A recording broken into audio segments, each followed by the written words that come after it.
The Supreme Personality of Godhead said, "One who is unattached to the fruits of his work and who works as he is obligated is in the renounced order of life. And he is the true mystic, not he who lights no fire and performs no duty." What is called renunciation you should know to be the same as yoga, or linking oneself with the Supreme, O son of Panku. For one can never become a yak unless he renounces the desire for sense gratification. For one who is a neophyte in the Eightfold Yoga system, work is said to be the means.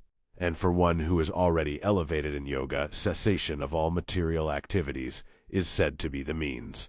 A person is said to be elevated in yoga when, having renounced all material desires, he neither acts for sense gratification nor engages in fruitive activities. One must deliver himself with the help of his mind and not degrade himself. The mind is the friend of the conditioned soul and his enemy as well. For him who has conquered the mind is the best of friends. But for one who has failed to do so, his mind will remain the greatest enemy. For one who has conquered the mind, the supersoul is already reached, for he has attained tranquility. To such a man, happiness and distress, heat and cold, honor and dishonor are all the same. A person is said to be established in self-realization and is called a yak or mystic when he is fully satisfied by virtue of acquired knowledge and realization. Such a person is situated in transcendence and is self-controlled. He sees everything, whether it be pebbles, stones, or gold, as the same. A person is considered still further advanced when he regards honest well-wishers, affectionate benefactors, the neutral, mediators, the envious, friends and enemies, the pious and the sinners, all with an equal mind. A transcendentalist should always engage his body, mind, and self in relationship with the Supreme. He should live alone in a secluded place and should always carefully control his mind. He should be free from desires and feelings of possessiveness.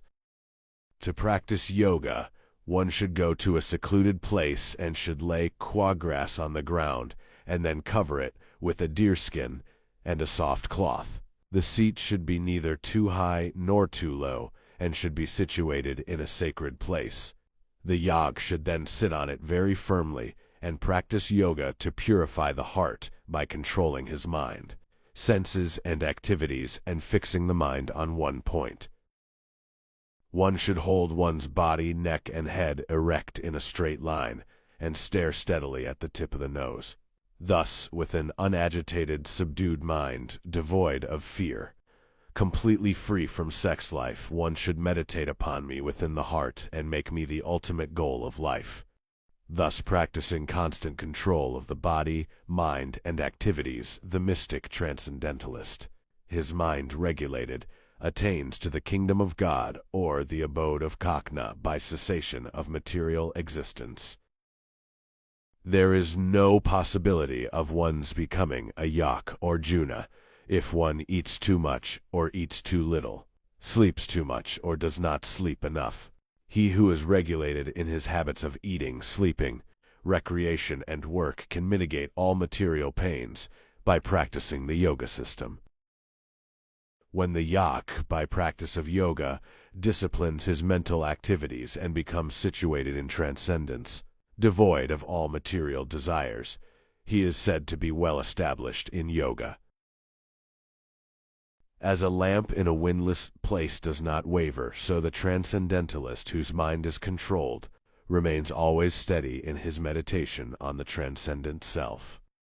In the stage of perfection called trance, or samdhi, one's mind is completely restrained from material mental activities by practice of yoga.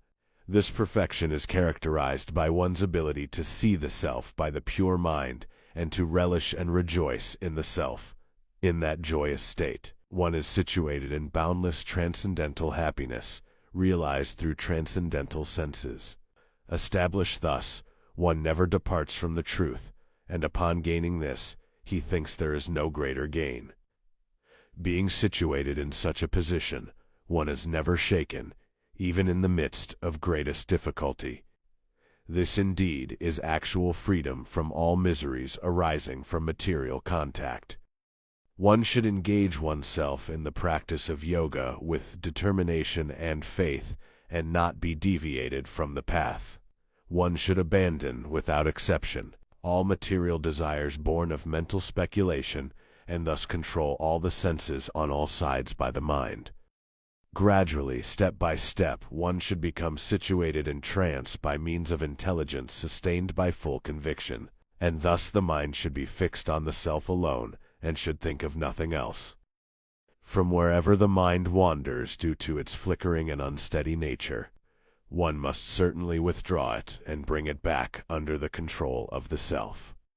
The yak whose mind is fixed on me verily attains the highest perfection of transcendental happiness. He is beyond the mode of passion, he realizes his qualitative identity with the Supreme, and thus he is freed from all reactions to past deeds. Thus the self-controlled yak, constantly engaged in yoga practice, becomes free from all material contamination and achieves the highest stage of perfect happiness in transcendental loving service to the Lord. A true yak observes me in all beings and also sees every being in me. Indeed, the self-realized person sees me, the same Supreme Lord, everywhere. For one who sees me everywhere and sees everything in me, I am never lost, nor is he ever lost to me. Such a yak, who engages in the worshipful service of the Supersoul, knowing that I and the Supersoul are one, remains always in me in all circumstances. He is a perfect yak who, by comparison to his own self, sees the true equality of all beings, in both their happiness and their distress, O Arjuna. Arjuna said, O Madhusudana, the system of yoga which you have summarized appears impracticable and unendurable to me, for the mind is restless and unsteady. The mind is restless, turbulent, obstinate, and very strong, O Katna. And to subdue it, I think, is more difficult than controlling the wind. Lord Krishna said, O mighty armed son of Kuntur, it is undoubtedly very difficult to curb the restless mind, but it is possible by suitable practice and by detachment. For one whose mind is unbridled, self-realization is difficult work. But he whose mind is controlled, and who strives by appropriate means, is assured of success. That is my opinion. Arjuna said, O Krishna, what is the destination of the unsuccessful transcendentalist, who in the beginning takes to the process of self-realization with faith, but who later desists due to worldly mindedness, and thus does not attain perfection in mysticism? O mighty armed cock, now does not such a man, who is bewildered from the path of transcendence, fall away from both spiritual and material success, and perish like a riven cloud, with no position in any sphere? This is my doubt, O Katna, and I ask you to dispel it completely. But for you, no one is to be found who can destroy this doubt.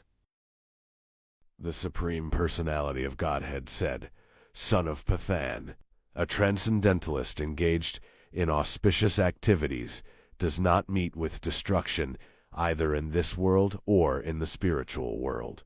One who does good, my friend, is never overcome by evil. The unsuccessful yak, after many, many years of enjoyment on the planets of the pious living entities, has born into a family of righteous people, or into a family of rich aristocracy. Or, if unsuccessful after long practice of yoga, he takes his birth in a family of transcendentalists who are surely great in wisdom, or certainly such a birth is rare in this world. On taking such a birth, he revives the divine consciousness of his previous life, and he again tries to make further progress in order to achieve complete success, O son of Kuru.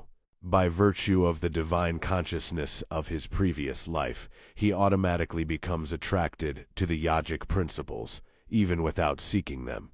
Such an inquisitive transcendentalist stands always above the ritualistic principles of the scriptures, and when the yoke engages himself with sincere endeavor in making further progress, being washed of all contamination, then ultimately achieving perfection after many births of practice, he attains the supreme goal.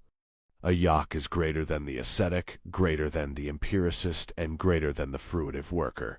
Therefore, O Arjuna, in all circumstances, be a yak.